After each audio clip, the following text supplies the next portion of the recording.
Este es supraventricular, como te das cuenta, y tiene un patrón de onda ya definido, ¿no es cierto? ¿Sí? Muy parecido al QRS normal.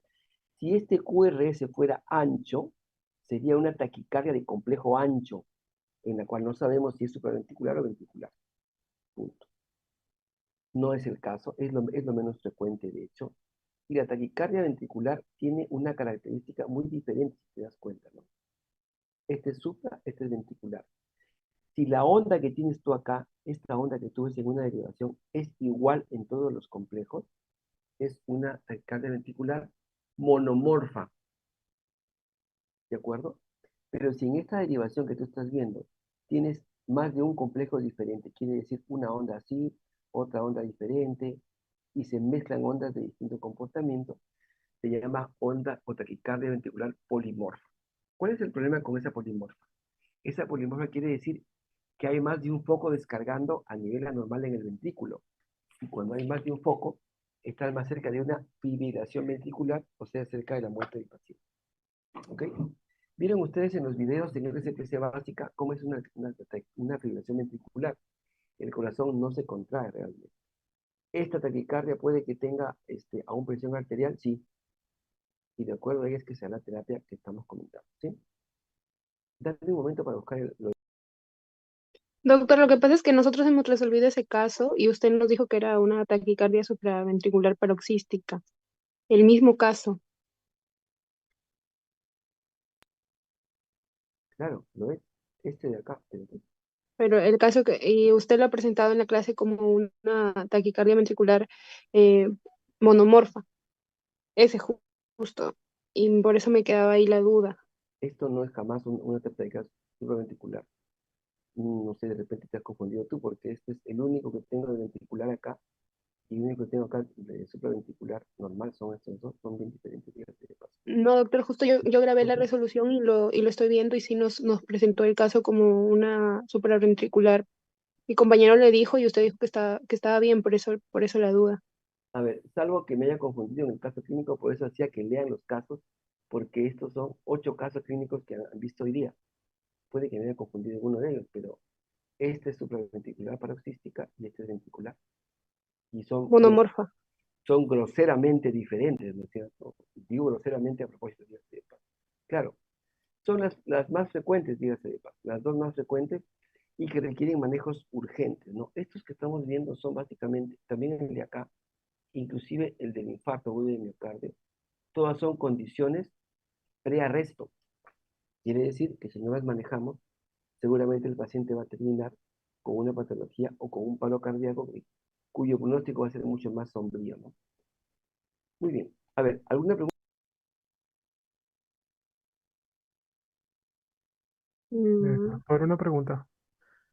¿Cuándo sé que debo dar cardioversión monofásica y cuándo bifásica?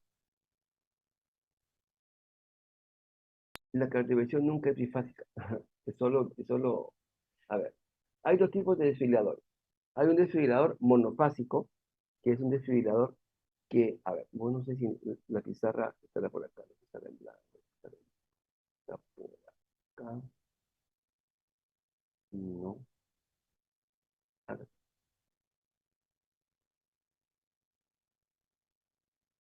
¿se ve la pizarra en blanco o no? No, no se ve. A ver, espérate. ¿Se ve ahora? Sí, doctor, Ah, pero sale cagando. a ver, tenemos que cargar. El desfibrilador monofásico se usó hasta hace muchos años ya, pero ahora se usa nada más el bifásico. ¿Cuál es la diferencia entre los dos? El monofásico, esperamos que cargue esta situación de la pantalla.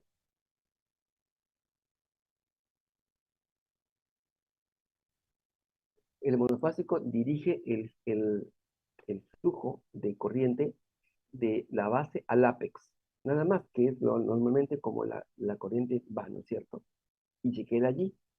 Pero recuerda que la corriente normalmente, cuando en el ápex se genera una señal que vuelve a la base, se genera el siguiente latido cardíaco, o sea, hace 2 ciclos. Entonces, lo tengo acá. Demora mucho esto en cargar. Cuando uno tiene un desfibrilador monofásico, la descarga inicial es de 200 joules. No es de, ya, por fin salió, ¿no? ¿Se ve? Qué raro. ¿Se ve? ¿Se ve la pantalla en blanco? Sí, doctor. Disculpe, ¿puede hablar un poquito más fuerte? A ver, ¿ven la raya que estoy dibujando? Sí.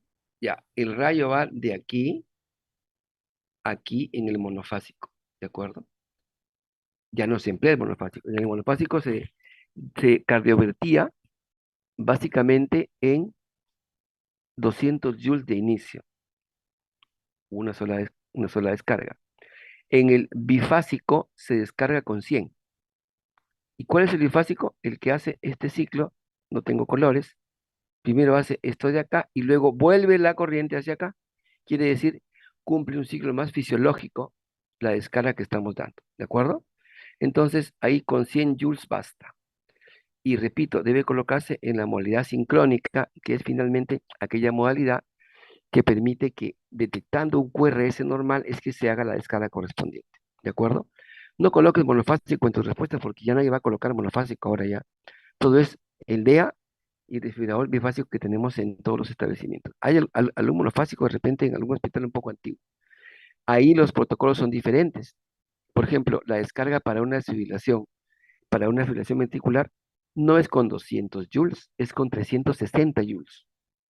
Son, de eso, ¿cómo será de antiguo eso que tampoco lo hemos mostrado? Pero ya que lo preguntas, esa es la respuesta. Ahora, otra cosa, en el paciente que tiene una arritmia supraventricular e incluso con la taquicardia ventricular inicial, se puede cardiovertir. Cardiovertir es volver al ritmo normal, sinusal normal, ¿ok? Desfibrilar es desbloquear todos los focos cardíacos y finalmente esos focos permitir que tome uno el comando que es, ¿cuál sería? Si yo descargo todos los focos cardíacos, ¿cuál normalmente debe tomar el comando? ¿El sinusal, no sinusal? ¿No Claro. sinusal? Entonces, cuando descargamos todo eso, es que vemos finalmente cómo es que este nodo sinusal nos permite,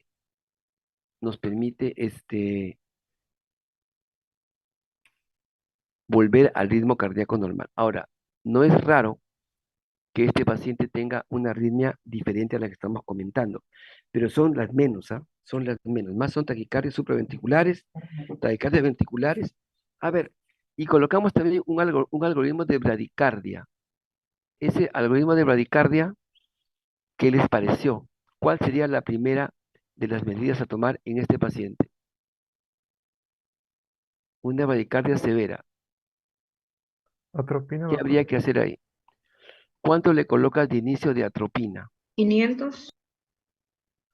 Alguien dijo también hoy día 500 y la verdad es 0,5 miligramos endovenoso. Recuerden que los receptores colinérgicos, sobre todo los receptores M2, que son los cardíacos, finalmente son los que reportan esta anomalía, ¿de acuerdo? Ahora, vamos a poner una diapositiva sobre lo que es examen de gases sanguíneos. Espérense un momento, por favor. También colocamos los valores hoy día de gases sanguíneos, cosa que les comenté que se iba a preguntar durante la clase, que no se puede abarcar tanto en ese momento. Vamos a ver, un ratito, por favor.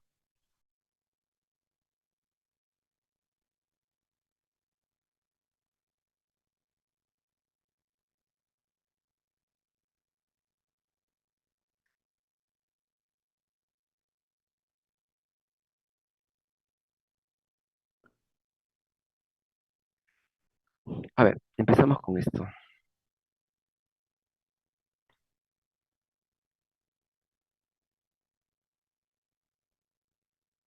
¿Se ve la diapositiva, por favor? ¿Se ve la diapositiva? Sí, doctor. Ahí, a ver. La gasometría es básicamente un examen auxiliar, ¿ah? No te va a sacar de nada si la pides sin criterio. Si el paciente se está muriendo de sangrado, la gasometría no sirve de nada, porque sabes que si está desangrando, requiere volumen sanguíneo, básicamente, ¿no es cierto? De inicio. Entonces, en la gasometría hay varios conceptos importantes. El más importante es el pH, la presión parcial de oxígeno, el CO2 y el bicarbonato. ¿En ese orden es que se ven? No. Principalmente se estudia primero la presión parcial de oxígeno, luego se ve el pH y luego el CO2. Y secundariamente se ve si ese CO2 corresponde con el bicarbonato. Con ese comentario tienen resueltos los casos de hoy día, que fueron bien sencillos, dígase de paso. Secundariamente a esto hay que saber el nivel de los electrolitos. A ver, el exceso de bases me permite reconocer si el trastorno es respiratorio o metabólico y sobre todo cuánto me falta de bicarbonato si la acidosis es metabólica. Por ejemplo, tengo un exceso de bases de menos 10. ¿Cuánto es lo normal? Más menos 2 está por acá, ¿sí?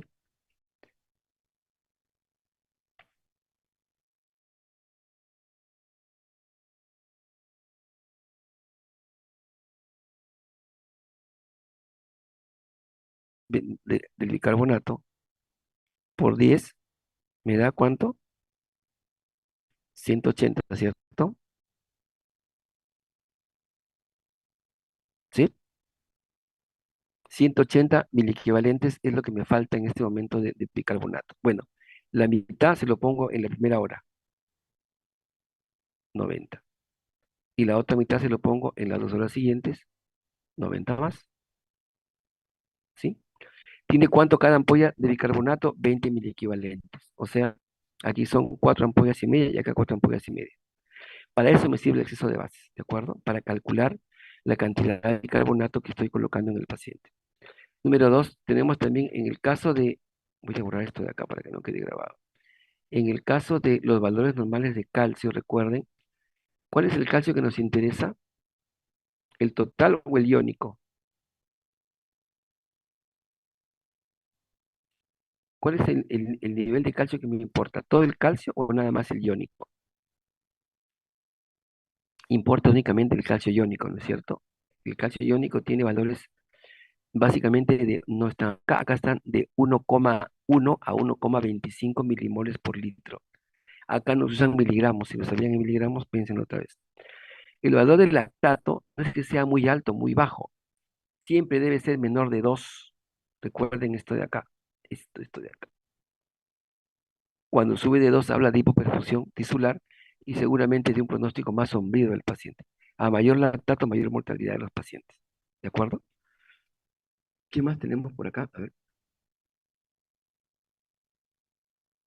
La gradiente alveolo arterial. ¿Qué es esto que también he preguntado en el examen y que estaba en las alternativas que seguro marcaron pensando que estaba mal? Es la diferencia entre la presión del alveolo y la presión que tenemos en la arteria, ¿de acuerdo? Aquí. Entonces, debería ser mínima, ¿no es cierto? Generalmente hay que calcularla entre más o menos 15 a 25, unos hablan de 20 a 30 milímetros de mercurio, pero nunca debe ser mayor de eso, porque eso hablaría de que mi presión alveolar es finalmente muy alta y no está pasando todo el oxígeno a la parte arterial, y significaría que tiene una fracción de Shunt, quiere decir una parte de sangre que no se está oxigenando. Ese es el Shunt arterio o alveolo capilar. Hay una parte de mi sangre que va al pulmón, pero que no se oxigena. ¿Ok? Ahí tenemos el anion gap también, que bueno, no usamos demasiado nosotros. Ahí tenemos, ¿qué es el PAFI? ¿Se acuerdan? Aquí tenemos el PAFI, miren, ¿lo ven? Ampliamente usado en el COVID. ¿Se acuerdan qué es el PAFI?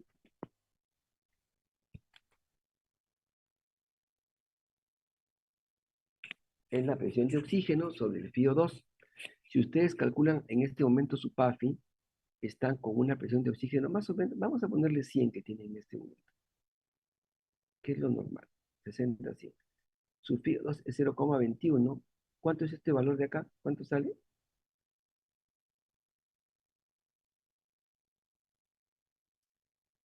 476,19. Mayor de 400, ¿no es cierto? Entonces hoy día colocamos un PAFI también bajo y colocamos también como alternativa de las preguntas del examen cómo era un PAFI y me parece que la mayoría lo contestó. A ver.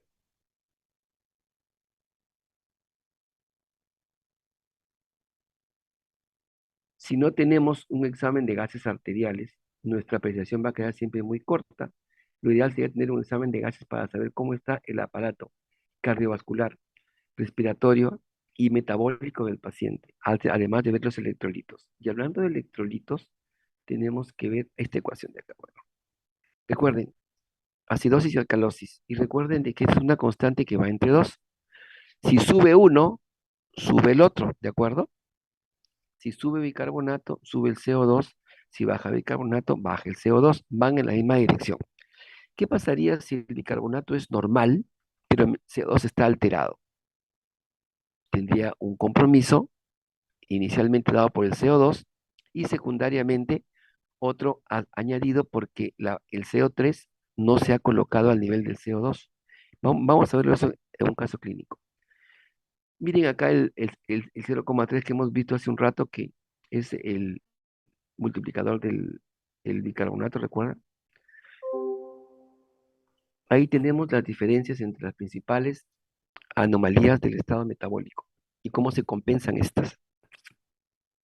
¿De acuerdo? Entonces ahí tenemos acidosis respiratoria metabólica, alcalosis respiratoria metabólica, y vimos finalmente cómo estas se compensan o se deberían compensar. Si en todo caso tengo una acidosis metabólica y un bicarbonato bajo, mi CO2 también debe estar bajo, ¿no es cierto? Debería ser compensado con un bajo CO2. Por eso el paciente, cuando estás con acidosis metabólica, respira profundamente, se llama respiración acidótica porque trata de eliminar más CO2. Y aquí están todas las conversaciones posibles que tenemos. El cuadro más frecuente en grasa especie avanzada es acidosis metabólica. Cuando hay compromiso respiratorio agudo, generalmente es acidosis respiratoria. Y cuando es ambas, ¿cómo se llama? Cuando está muy bajo el bicarbonato y está muy alto el CO2, ¿cómo se llama esa acidosis?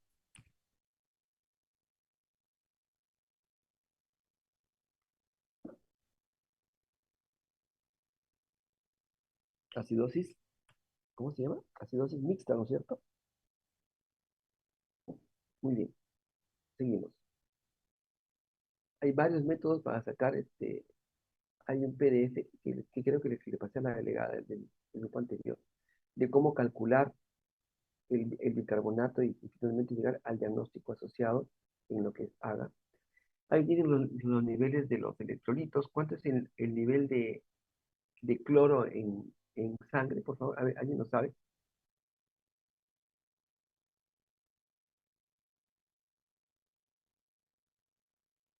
Creo que de 96 a 102 miliquivalentes por litro.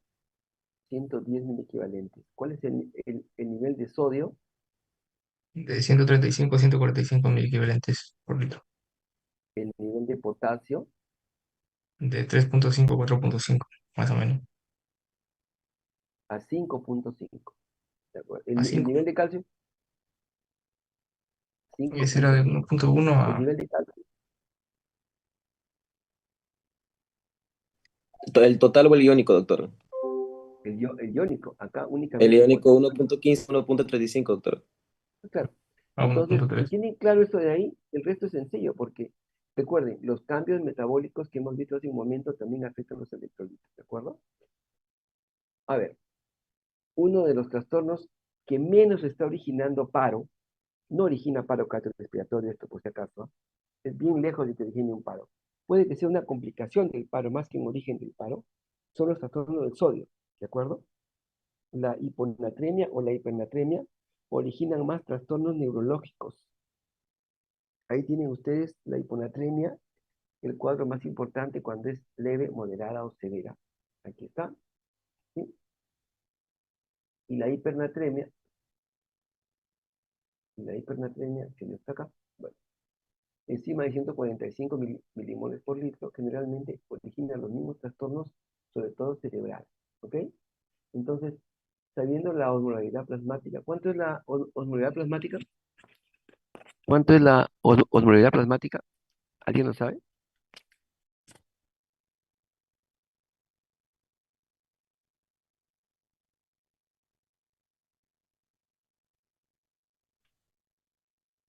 285 a 295 milimoles por litro. ¿Ok? Vamos. Eso es el potasio. El potasio tiene características muy, muy importantes. el órgano más afectado por el potasio alterado, ¿cuál es? El corazón. ¿Quién regula el potasio? El riñón. ¿Ok? Entonces, hay condiciones que bajan el potasio. Hipocalemia leve, moderada y grave. ¿Se ve el cuadro acá arriba, por favor? ¿Se ve el puntero? ¿Aquí? Sí, doctor. La hipocalemia, en cualquiera de sus formas, altera el electrocardiograma. En RCPC avanzado, el cuadro más frecuente no es la hipocalemia, es la hipercalemia. Acá está, miren. Una onda T bastante elevada, un QRS ensanchado, cuando el potasio sube de 5.7, 5.8 miliequivalentes por litro. ¿Ok? Entonces, ahí está el hiperpotasemia, miren, y los valores, sobre todo cuando sube de 5.7 a 5.8, ya hay cambios en la electrocardiografía. Y encima del 7 realmente es incompatible con la vida, aunque algunos dicen que han tenido esos valores, ¿no? Esto activa el mecanismo excito contráctil del corazón y es muy importante porque genera trastornos de ese nivel. A ver. En el calcio, ya hablamos que el calcio iónico es el más importante. La hipocalcemia, ¿en qué paciente se puede dar? A ver, ¿ustedes ya han llevado obstetricia o todavía no? Todavía no, doctor. Ya. La hipocalcemia, ¿en qué paciente se podría dar? Que se han visto. Ya han hecho cirugía de cabeza y cuello, ¿no? ¿Sí? ¿Ya han llevado ese curso? ¿Cirugía de cabeza y cuello? No, doctor. Todavía. ¿Lo van a llevar? Es uno, sí. No Este, creo. las Bueno, paratiroides, doctor. exacto. ¿Quién regula el calcio en el organismo? La paratiroides. Si yo opero a un paciente de tiroides, si le retiro la tiroides finalmente, este paciente finalmente, ¿qué va a pasar? Pide la paratiroides y puede que haga una hipocalcemia aguda. ¿De acuerdo? Eso es igual a muerte si no sospecho ese cuadro. ¿Ya? Entonces, la idea sería tener muy claro cuándo hay hipocalcemia y cuál es el nivel de calcio seguro que tenemos nosotros. Cuando baja el calcio se activa la paratormona, sacando calcio del hueso y evitando que se pierda por el riñón. Cuando ya el calcio es normal, ¿qué hormona actúa ahí? Frenando la paratormona, Calcitonino.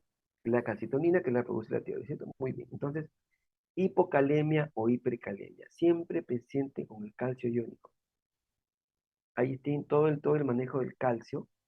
Tener cuidado de que el calcio, si bien es cierto, es muy útil para trastornos de conducción, genera contractibilidad del miocardio, genera la conducción cardíaca, genera la activación muscular y también la coagulación.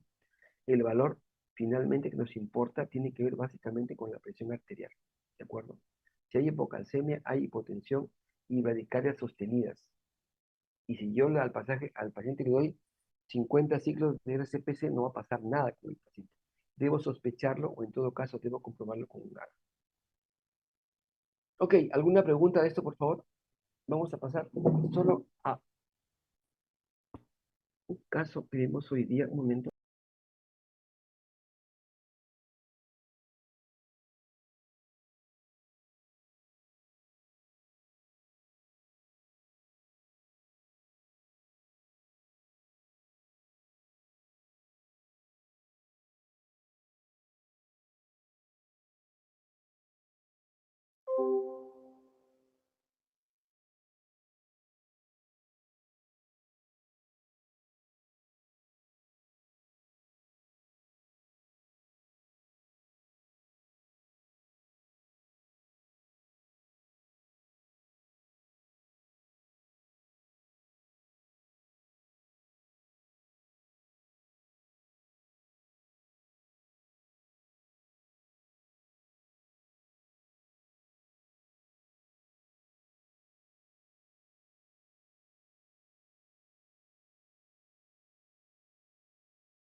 Aquí tenemos este power que finalmente nos ayuda para saber, miren, cómo se da un trastorno, siempre empezando con la visión del CO2 y el pH. Los dos son finalmente los valores que uno va a tomar para considerar si un trastorno está presente solo o está con otro aislado, otro complementario. Recuerden, el pH y el CO2 son los dos valores fundamentales, empezando siempre con el oxígeno, ¿de acuerdo? A ver, ahí por favor, ustedes que piensan de este paciente, ¿alguna opinión?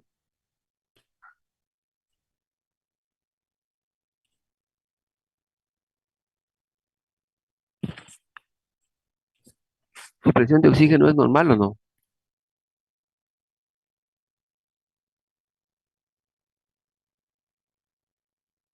Sí, doctor. Perfecto. Pasamos al pH. ¿Tu pH es normal o no?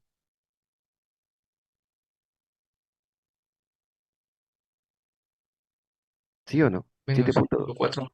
Está un No, poco, ¿es normal o no es normal primero? No es normal. está ¿Está bajo. acidótico o alcalótico? Acidótico. Acidótico.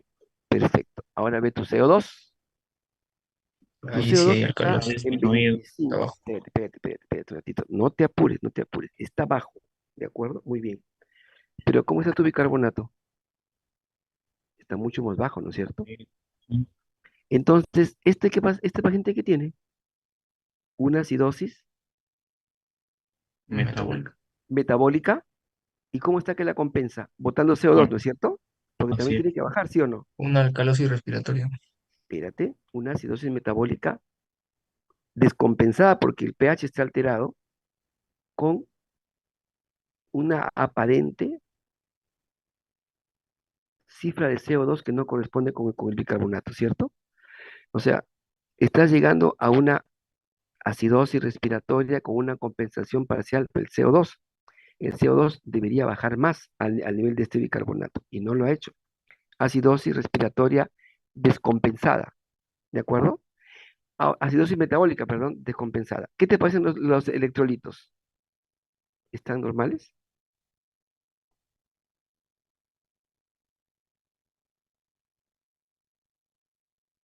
Hay El hipocalemia. potasio está colémico. Muy bien. Entonces, dos diagnósticos que tienes acá, hipocalemia, la cloremia es normal. Ya sabemos que este bicarbonato está alterado. Hipocalemia más una acidosis respiratoria metabólica descompensada, ¿ok? A ver, caso clínico 2. ¿Puede ver? Sí, doctor. ¿Qué dice la gasometría? Mira, varias semanas, debilidad generalizada, mialgias, calambres, signos superiores, inferiores, espasmos carpopedales de manera continua. Acá está la analítica correspondiente. El calcio es normal, ¿ah? Fósforo normal también, normal sodio, potasio bajo aparentemente. Y en la gasometría tenemos este problema. ¿Diagnóstico? ¿Qué piensan? Uy, ¿qué pasó? Alcalosis metabólica. Espérate un momento, ¿qué No, pasó? se dejó de proyectar. Sí, espera. ¿Qué pasó? ¿Qué pasó? ¿Qué pasó?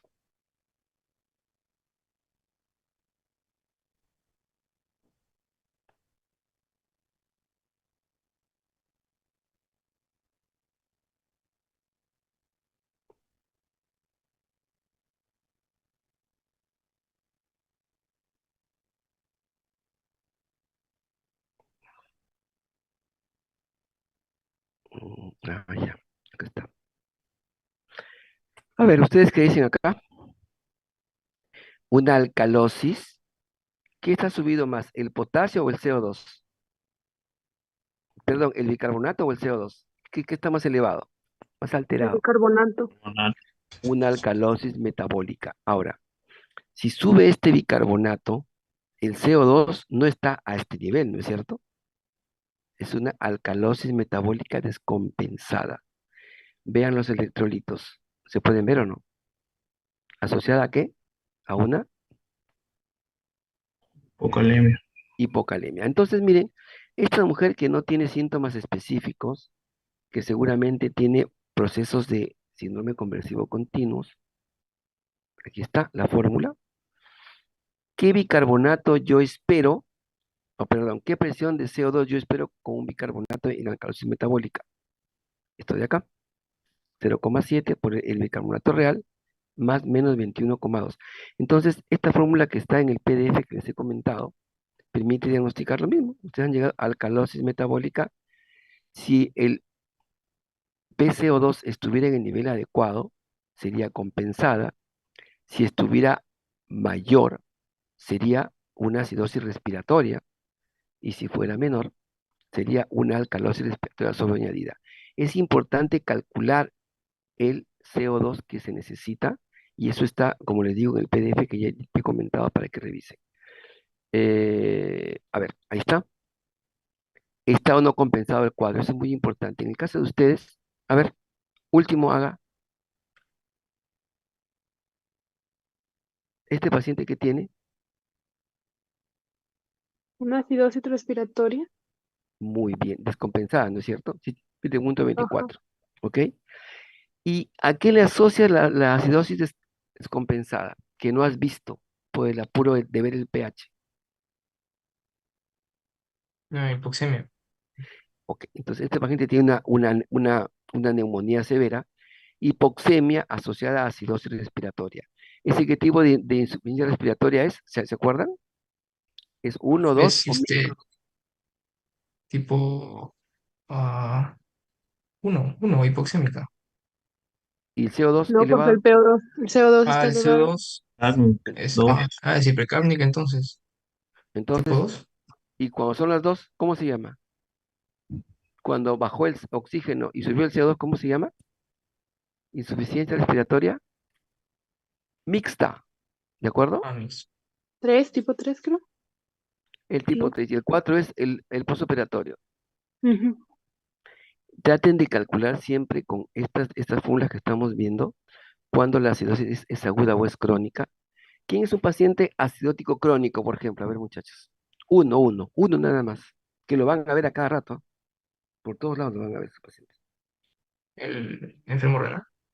El insuficiente renal crónico es crónicamente acidótico, ¿de acuerdo? Muy bien. Siempre tienen que calcular si el pH está normal. A ver, puede haber un pH normal, pero con alteración del CO2 y el bicarbonato, ¿sí o no? Sí, porque sería Sí, doctor. compensado. Claro. Entonces, si le viene un AGA con esas características, cuidado, vayan a colocar que es normal. Bien, muy bien. A ver aquí, la última y nos vamos a dormir. ¿Qué es esto? Taquimia, temblor, apariencias en cada miembro superiores. Diagnóstico. Ya no es un cuadro clásico, por si acaso, de las damas. ¿Ah? Ahora también llegan así varios varones.